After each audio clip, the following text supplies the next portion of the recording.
읽어주는 교과 여섯째 날 3월 12일 금요일 더 깊은 연구를 위해 엘렌 G. 화이트는 우리의 재산을 어떻게 나눠야 하는지에 관한 중요한 글을 남겼다.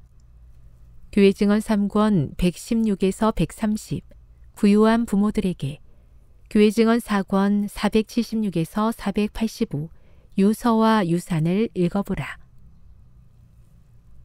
많은 사람들이 죽을 때까지 지체하는 그 일을 만일 그들이 정말 그리스도인이라면 그들의 생명이 건재할 때에 행하게 될 것이다. 그들은 자신과 자신의 재산을 하나님께 바칠 것이며 자신들이 그분의 청지기로 활동할 때 그들의 의무를 행함으로 만족을 얻으려 할 것이다.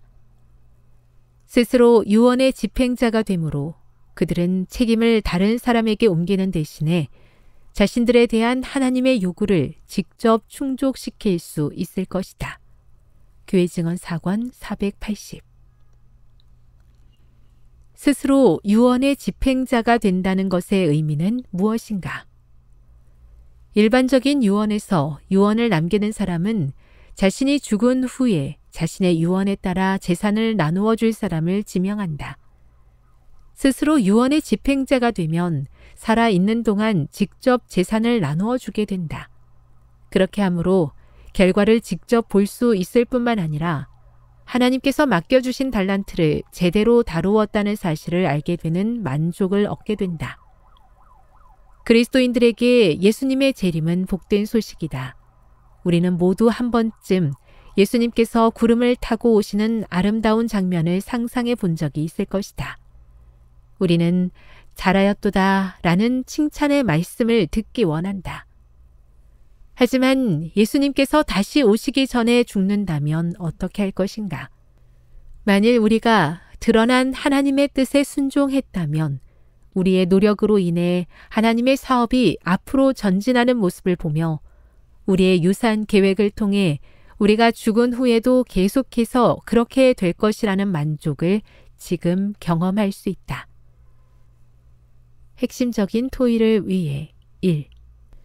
우리가 지금 하늘의 보물을 쌓아두는 것이 우리 스스로의 노력으로 구원을 얻으려고 하는 것 또는 돈으로 구원을 사려고 하는 것과 다른 이유는 무엇인가?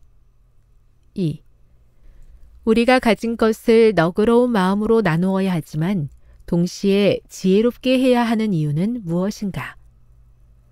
시기를 정해놓고 예수님의 재림이 가깝다고 주장하는 자들이 어떤 특정한 사건을 거론하며 이제 곧 돈이 소용없게 될 것이니 당신이 가진 것을 자신이 운영하는 사역에 기부하라고 하는 이야기를 들어본 적이 있는가?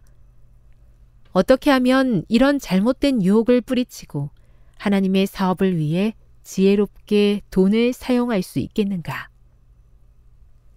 지금까지 읽어주는 교과였습니다. 본 방송은 AWR 희망의 소리 방송국에서 제작되었습니다.